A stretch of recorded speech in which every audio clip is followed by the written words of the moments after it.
Hi, ladies and gentlemen. Today I have Liz with me. Now, Liz lives in the country with her partner and her 2 dogs and is extremely passionate about mental health. And she's here today to tell us how she's been getting on. So, Liz, how have we been doing? Hi, Jerry.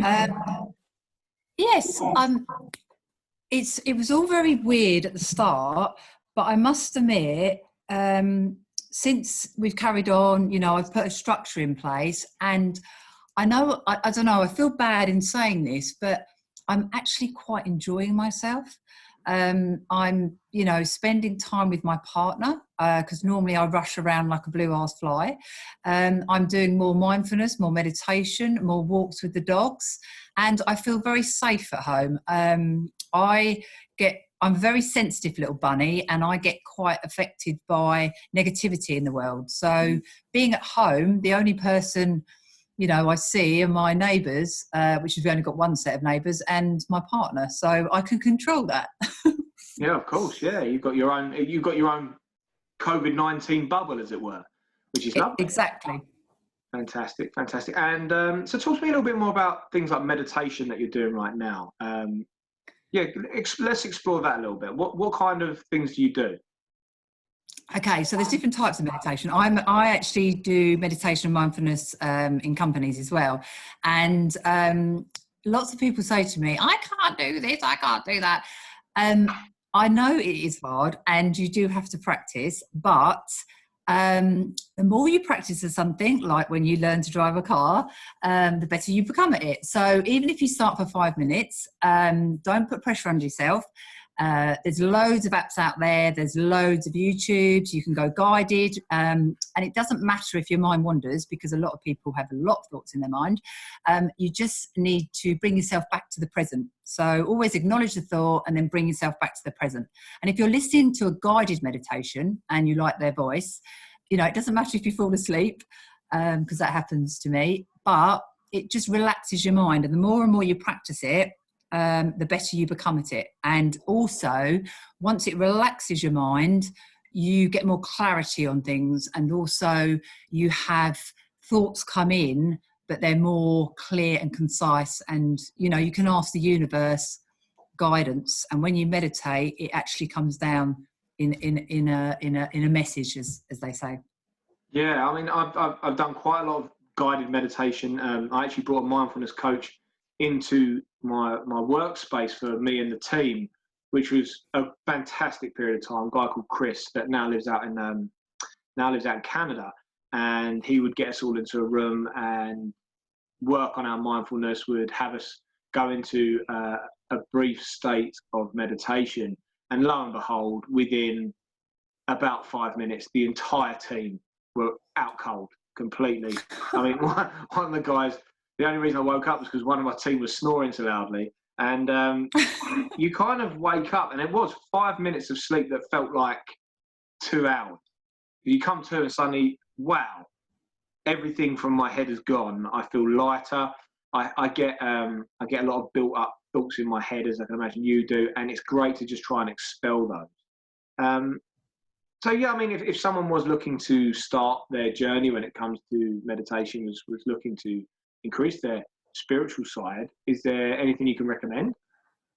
Yeah, I mean, there's loads of apps out there on your phone. There's Headspace, Calm. If you YouTube guided meditation in different areas and things like that, they come up. There's loads of information. You can do mindfulness walks. There's mindfulness exercises, just to give you an example.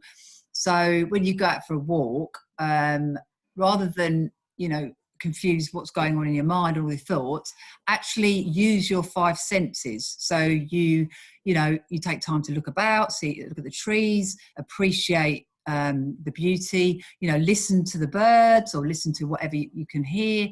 What's the smells? So you, as I said, use your 5 senses. So you're bringing yourself back into the now, rather than let your mind wander about what's going to happen next. So you enjoy it, That's brilliant. That's a fantastic piece of advice. And I use my visual and my smell more than anything when I try and be more in the present. And I normally do it in the woods with my children.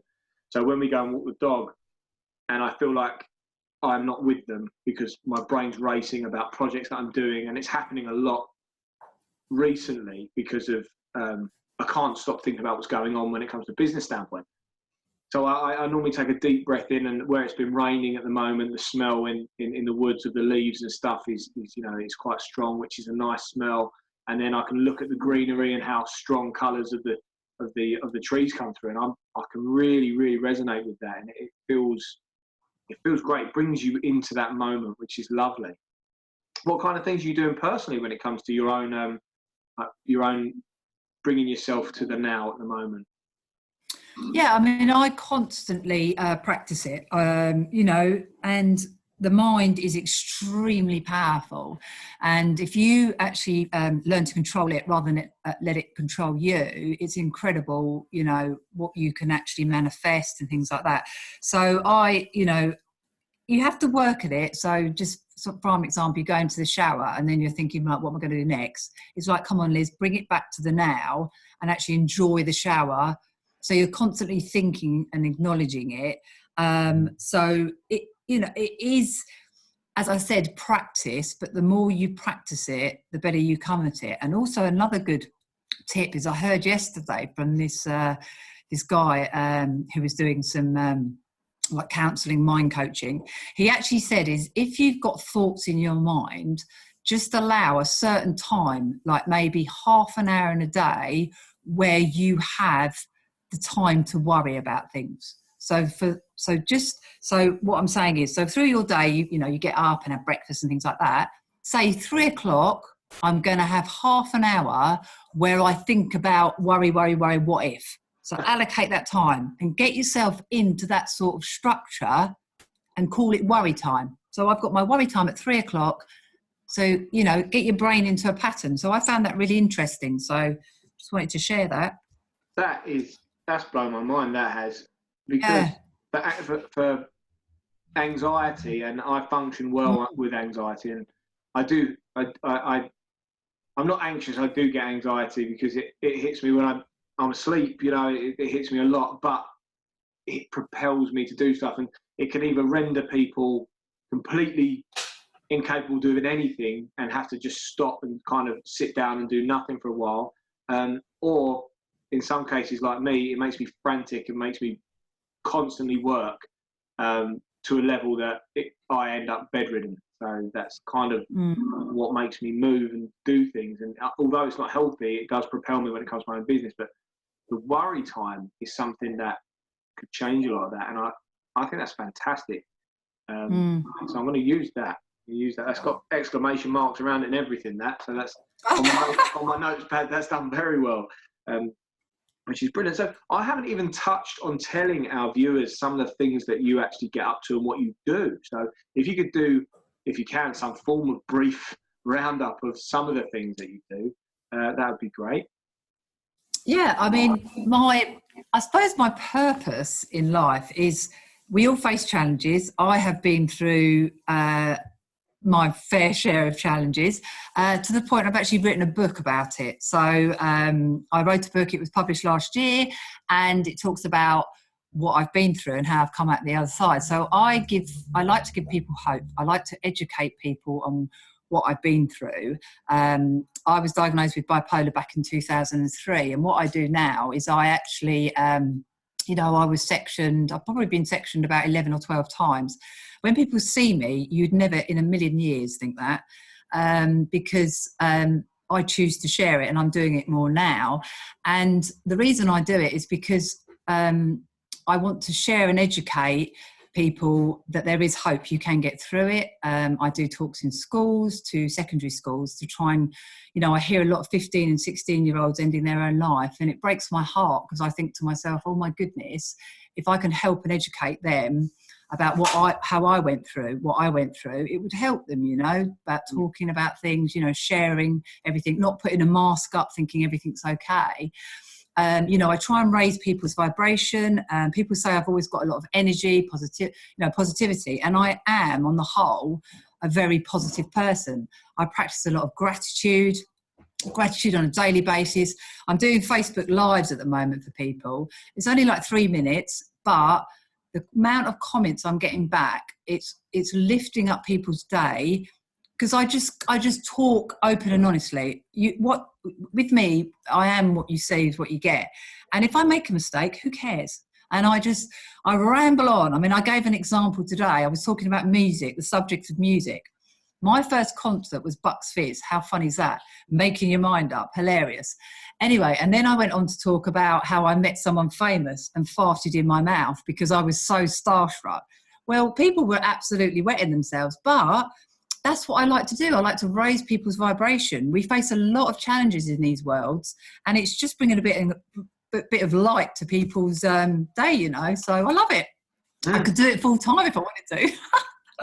No, that's amazing. That's amazing. And you know, just listening to that, I can feel uplifted and feel the energy coming through, because A, your passion, but B, what you're saying is great. And I've got a lot of time for people that do show gratitude. In fact, anyone that has got themselves to a certain point in their life, all of like your big keynote speakers or your big business gurus have got a lot of gratitude. I mean, the ones that are fulfilled anyway.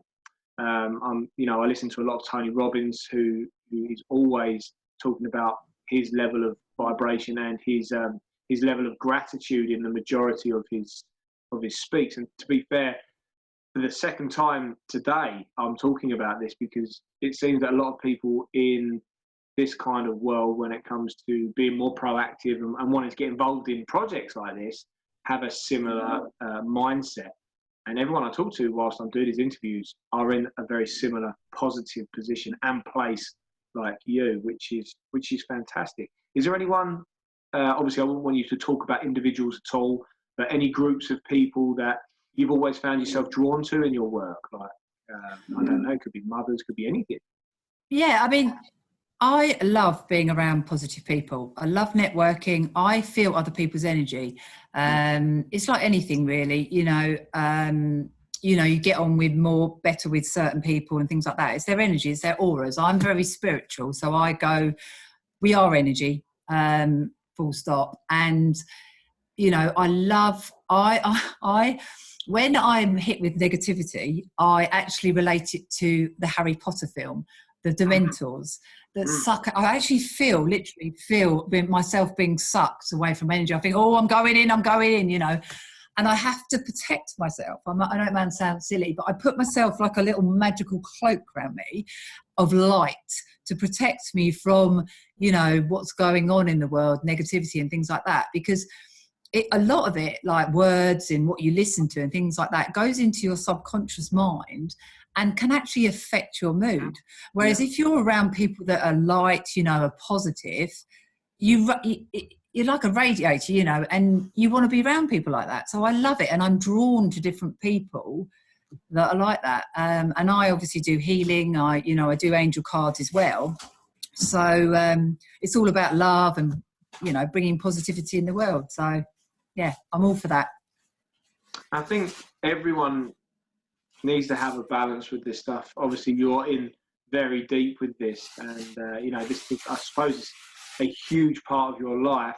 And I think that there are people that, you know, they don't believe in this stuff, and that's fine. You know, everyone's entitled to their beliefs, and I am a believer when it comes to the vibrations and the fact that people do resonate on different levels, and you'd normally find people kind of sticking with those groups as well, and they move. Everyone kind of ends up moving in a vibrational herd, as it were.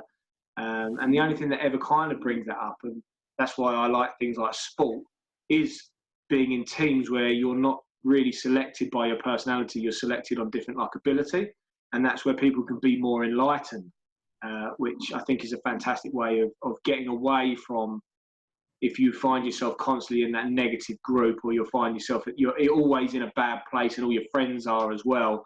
A way to break away from the norm is to find, not necessarily, it doesn't have to be sport, but something that means something where you are selected on, you know, maybe not even maybe ability, but just because you've applied, you know, so you're in a different group of people or you're trying to better yourself. So I don't know, you decided to start like a boot camp or something like that, where you're surrounded by people who you'd never normally meet. And every now and then you'll meet someone that is a little bit more on the spiritual side, and you'll start finding things out that you'd never thought to learn, which is fantastic. I think now as well, I don't know whether you're involved, but they're starting to bring a lot of mindfulness and kind of meditation techniques into schools now, which I think is fantastic. Do you know of anything like that at all, or do you know anyone who's involved in things like that? Yeah, I mean, my sister does mentoring in schools, so she's brilliant, and we're looking. I've got a website and things like that, and I'm looking to change it into charity. I've just applied for it actually, so we can obtain grants and things like that in order to expand that side of it and do mentoring, do mindfulness meditation in schools, because I'm obviously trained and my sister does mentoring, so she's got her training through that. So yeah, I think it's so important if you can sort of, approach kids at a young age and get them to understand, the mind and things like that, and even start to practice it. My friend did it with her son, who's, how old is he? 7. And, initially he was all over the place, bless him. But then the more she practiced it, she did it as a sort of fun thing. And he's brilliant. And he actually calms down. And she does it, and she does like a mindfulness exercise meditation through, stories or stuff like that. But it really works and it calms him down, and it's, so I think it's really important. I mean, I think it should be part of the curriculum, personally. Mental health, mental health, wellbeing, and, meditation, mindfulness, learning those sort of skills, it'd be good. I think it'll help with people especially it will help with things like being kinder as well. If people can go into their mind and realise that you don't really have to be like that, because they're more grounded themselves. So let's move away from the spiritual side now, and we'll come more into the things that you're doing in and around the house, your lifestyle, and things that you are doing potentially with the people that you work with right now. Is there anything that you're finding from people that you're working with that is kind of more rife right now because of the lockdown? Yeah, I mean, I work for a large corporate company, as well as I do lots of stuff outside work, and it's a huge global company. And since lockdown, we're still working. We're working from home, but there's been an increase in anxiety levels. People working from home on their own, family doing the balanced life, between homeschooling and family life, and people have struggled. I mean, the increase, I'm a mental health first aid instructor, and I look after a team of mental health first aiders, and people who have approached us has gone up, it's increased. And now the executive committee of the company have taken it upon themselves to really sort of concentrate on staff mental health and wellbeing, which I think is excellent. So I think that, it's going to be, whereas physical, we have physical first aiders, we now have mental health first aiders. It's not government law at the moment. I personally think they're going to be reviewing this after lockdown and looking at it to make it actually law. I think it should be law. Every company should have, as well as physical first aiders, mental first aiders, because there is a need there. You could stop sickness, and things like that. And I think this has been highlighted more so in lockdown because people have been experiencing mental health issues, anxiety that they've probably never had before, Yeah, so massively. It's huge, I think. It's pretty evident, isn't it, with the results that are out in the world now. Suicide rates are the highest they've ever been. Mental health has been at the decline in mental health has been at the highest it's ever been. Whether we're going to link that to social media, I don't know. Whether we can link that to the fact that there is unrealistic expectations when it comes to lifestyle, body, when it comes to education, income, everything seems to be at a million miles an hour, 24/7. So where does the mind catch up when, we're we're actually meant to be quite simple animals, and we've made ourselves into these extremely complex life forms that are really not built for what we do. I think there must be, at some point, someone needs to step in and think, we need to change what's going on, because it's not working. Everybody, even people are working to stay unhappy, which is crazy. Yeah, no, totally agree with you. And also, the NHS have been absolutely amazing. Well, the NHS were amazing before. Why has it taken something like this to happen for us to clap for them? They should be paid double for what they do. Saving people's lives and doing what they do, oh my goodness, they should be paid double. And, you know, mental health, you should invest in mental health, physical, you know, it's so, so very important. And as you said, you know, there's people taking their own lives, and, you know, it's just frightening. And I don't think there's a need for it. I think we can stop, we can avoid it, or at least help it. You're right. And I think more money should be invested in the particular area, mental and physical, you know, the NHS and everything like that. I'm extremely passionate about that. So, yeah. So with your company, are you face to face with your clientele normally, or are you at the end of a phone? Or are you in this setting, like a Zoom setting? How do you speak to people that need help? So in the corporate, it's via Zoom or telephone or something like that. Obviously, it's not face-to-face now, but when we come out of lockdown, I'll be delivering more training into companies and things like that. And obviously in my company, so not my company, the company I work for, the corporate company.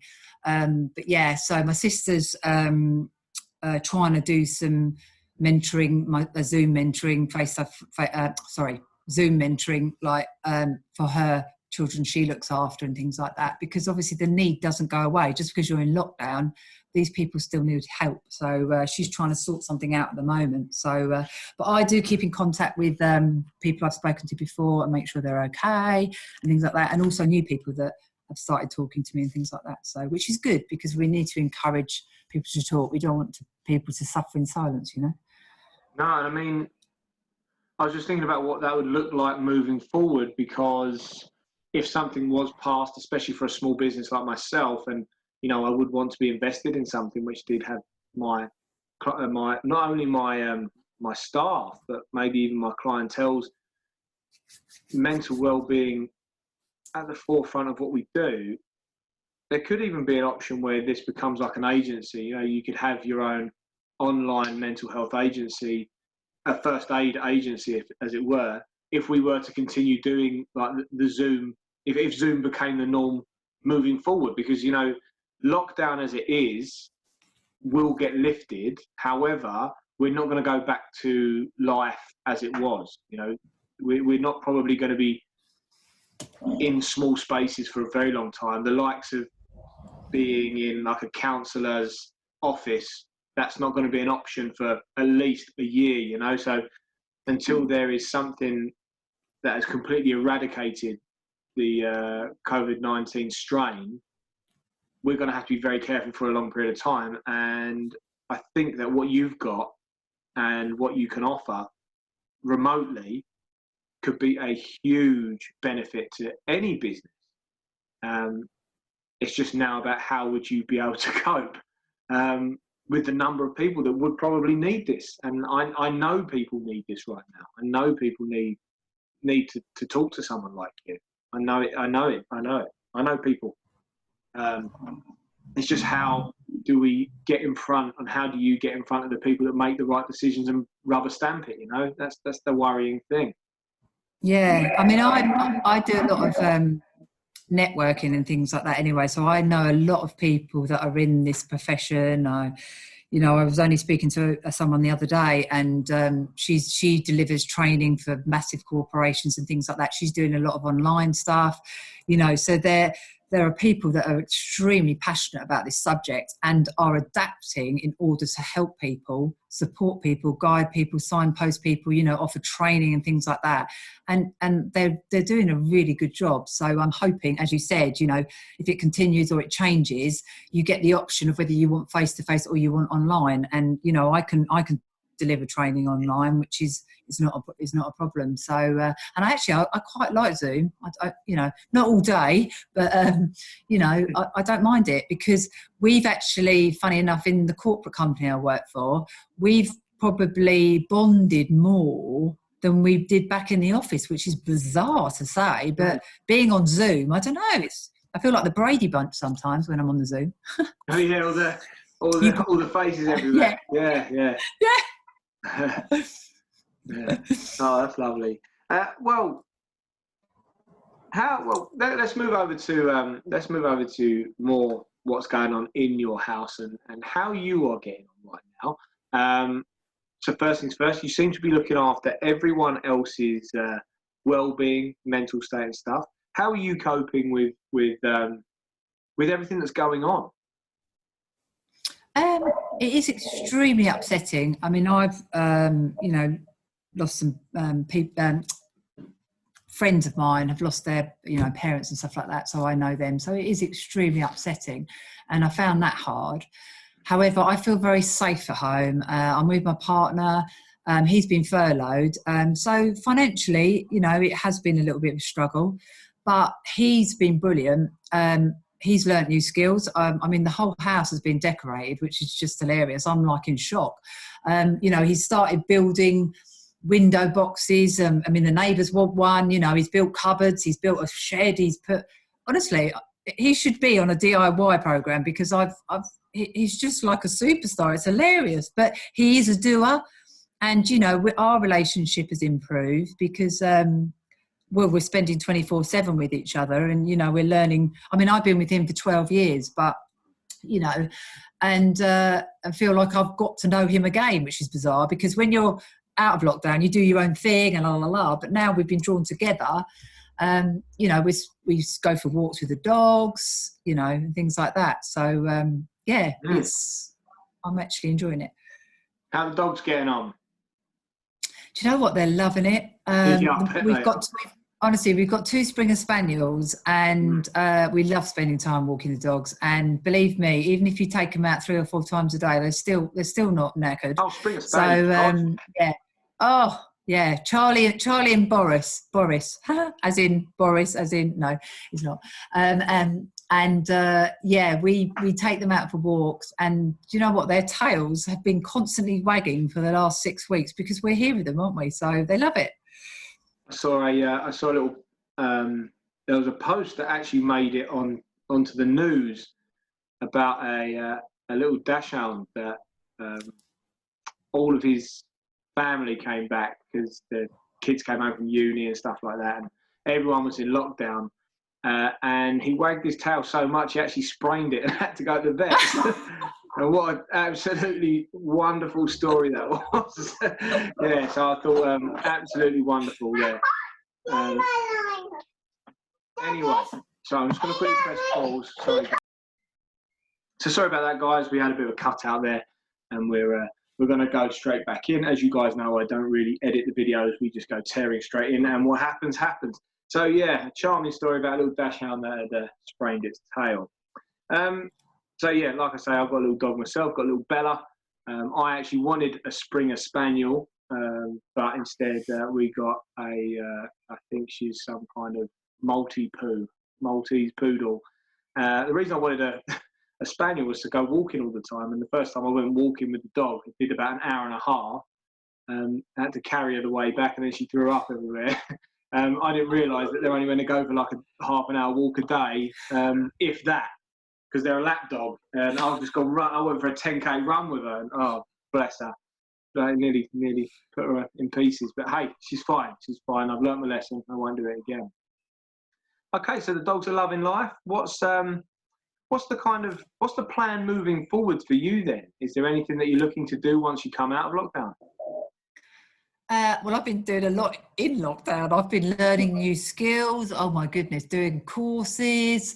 I mean, as I said earlier, I'm looking at changing my Heads to Mind into a charity and expanding that. I want my sister involved. I want other people involved and things like that, to raise the profile even more of mental health, and helping probably more the younger generation, things like that. But doing more public speaking. I was due to do a lot of events this year, but they've been postponed, which is not a problem. So I'll probably do some more public speaking and things like that. Get more involved with NHS and other charities, you know, looking at doing a fundraising event, massive event with another great charity, which is Rock to Recovery, which is all about, it's the guy from SAS, I think it is.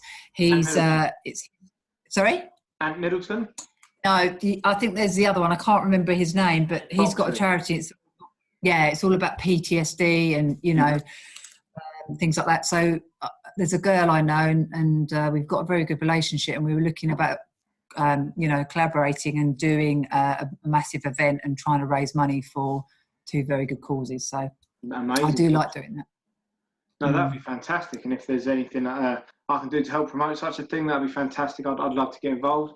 I am a sucker for charity, and, you know, I'd love to help anything like that, especially when it comes to our forces as well.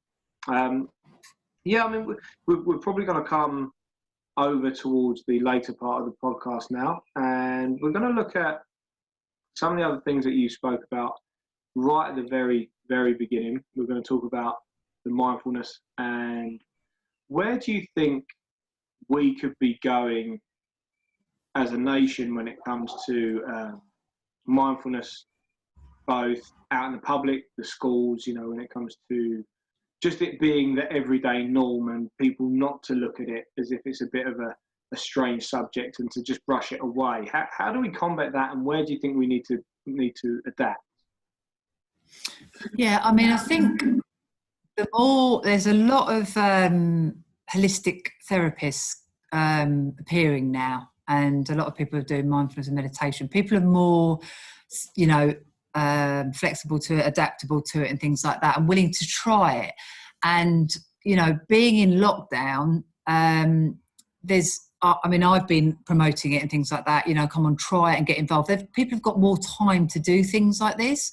So I think, you know, bearing in mind they've all been cooped up, you know, coming out in the world again, it's going to be, oh my goodness, and it's going to be completely different. So, you know, people are trying more things now at home. I know they are.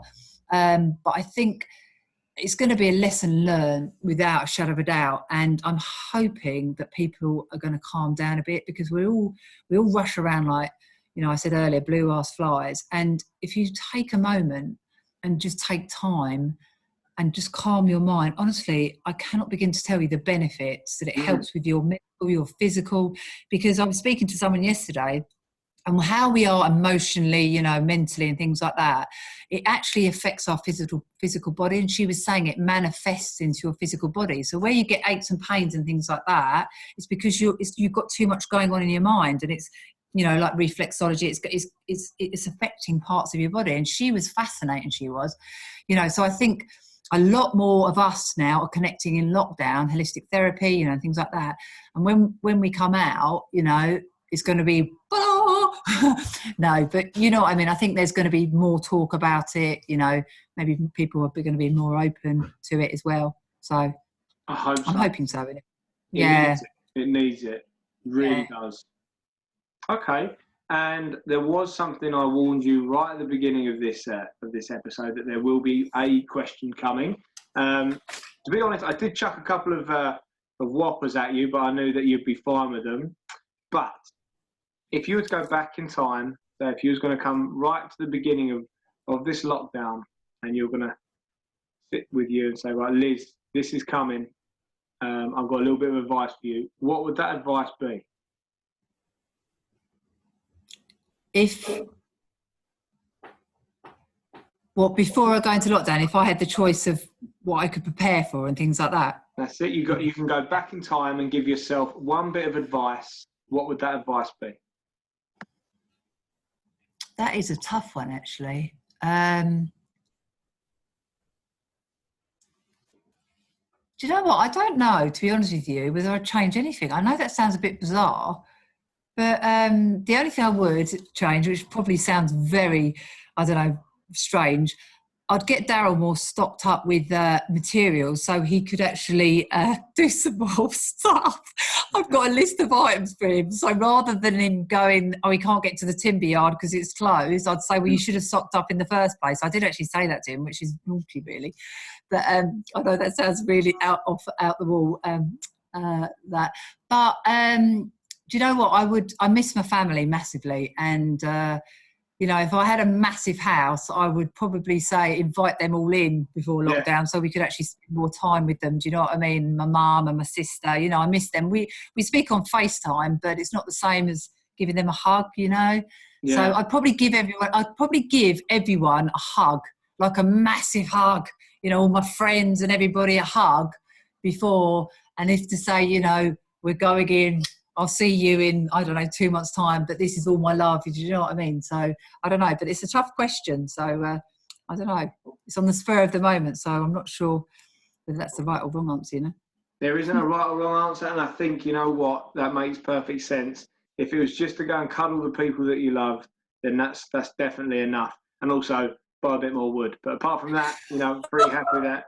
And I think, you know what, I don't think that's an unusual answer either. I think, well, the wood one is, but I don't think the answer about hugging the people that you love, because you are going to miss them. I know I miss my family, and my kids miss their grandparents, their cousins. They miss everyone so much.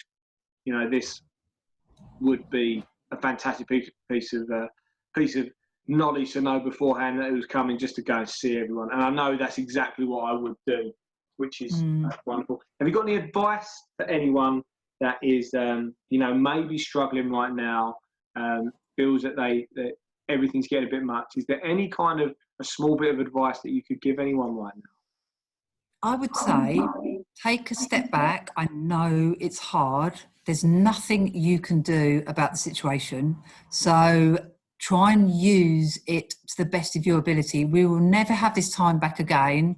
So, one, learn a new skill, practice mindfulness, practice meditation, get involved in an exercise, physical activity. You know, there's loads of free stuff going on, webinars. If you Google, just get involved, because you've got time. And there's a lot of people I speak to when we come, you know, before lockdown, when we come out, I've never got enough time. I've never got time to do this. You know, clear out your cupboards, do a decluttering, get ready, do, you know, sell some stuff on Facebook or whatever.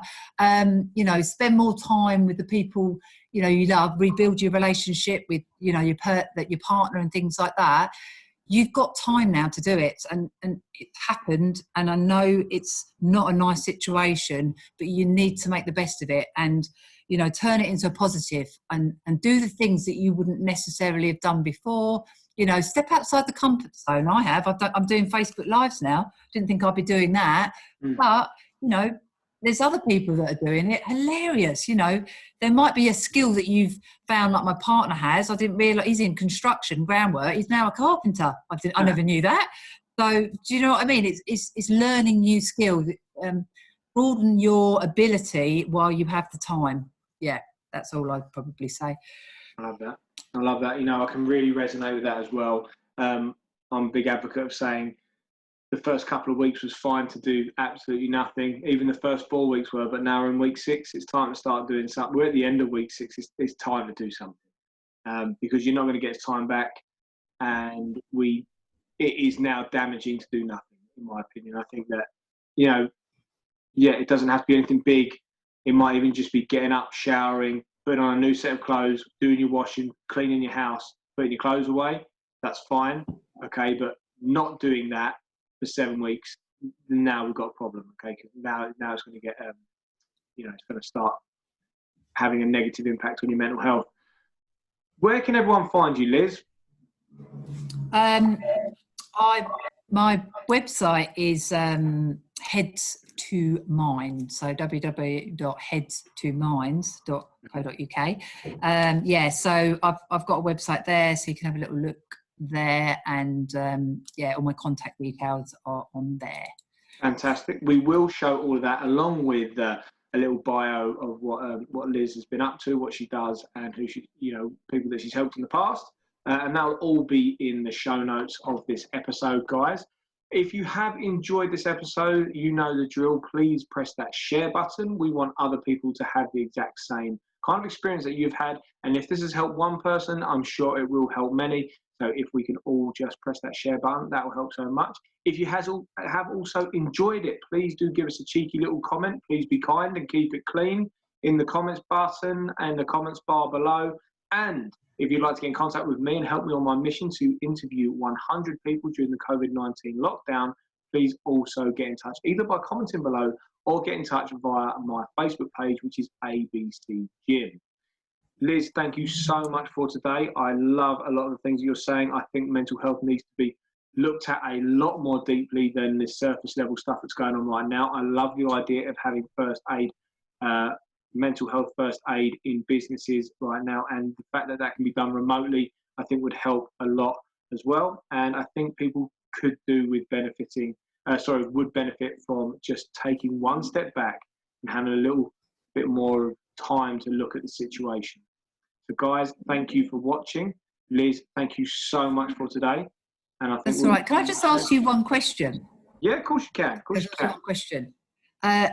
What football team do you support?